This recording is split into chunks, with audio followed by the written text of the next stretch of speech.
Assalamualaikum warahmatullahi wabarakatuh. Nama saya Kevin Revialdi Handoko, NIM 12011842229, kelas T4203. Kali ini saya akan menjelaskan nomor 4 UAS Statistika Industri saya.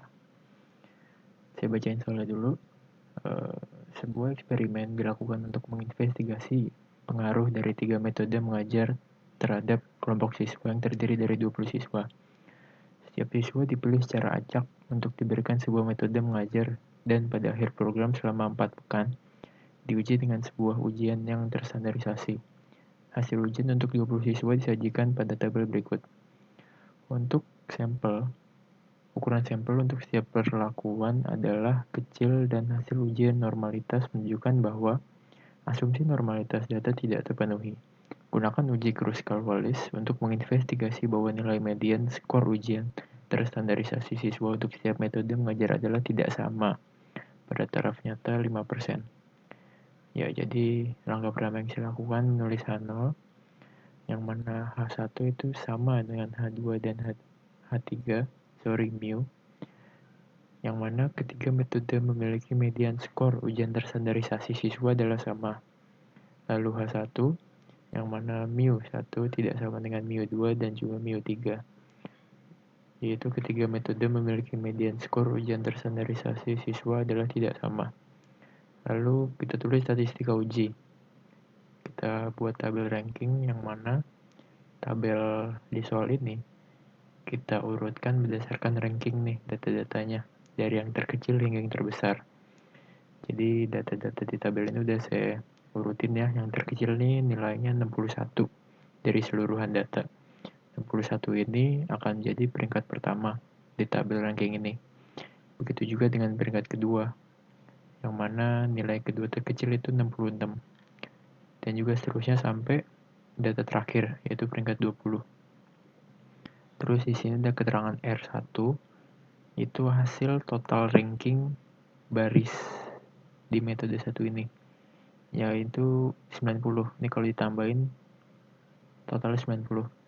Begitu juga dengan R2, lalu R3. Nah, N1 itu 6 dari total data. Ada 6, 1, 2, 3, 4, 5, 6. N2 itu ada 8, ada 8 data. N3 ada 6 data juga.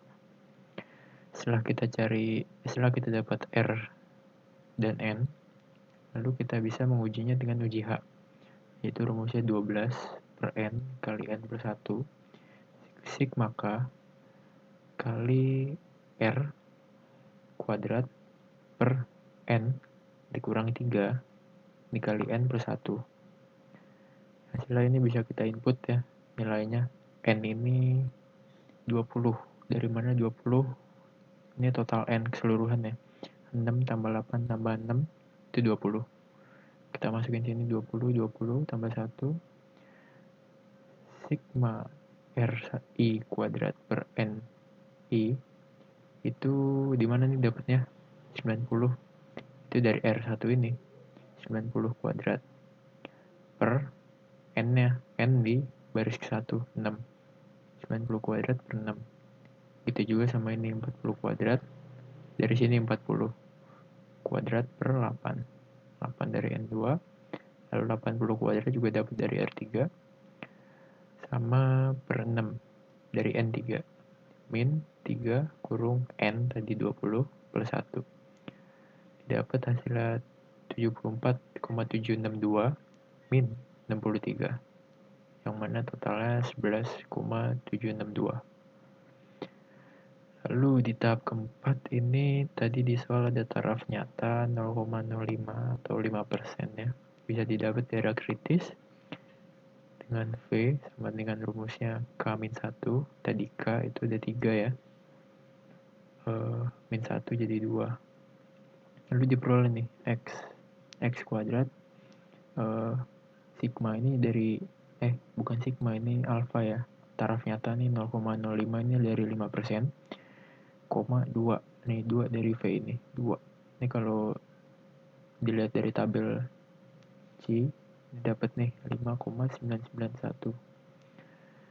Dari data di atas kita bisa nyimpulin nih, karena H lebih besar dari X kuadrat 0,05,2, yang mana 11,762 itu kan lebih besar dari 5,991. Jadi bisa kita tolak nih H0 sebagai kesimpulan, yang mana hal itu merupakan cukup bukti ya untuk mengatakan bahwa ketiga metode memiliki median skor ujian terstandarisasi siswa adalah tidak sama. Jadi cukup sekian penjelasan saya nomor 4 untuk UAS Statistika Industri. Kurang lebih mohon maaf. Wassalamualaikum warahmatullahi wabarakatuh.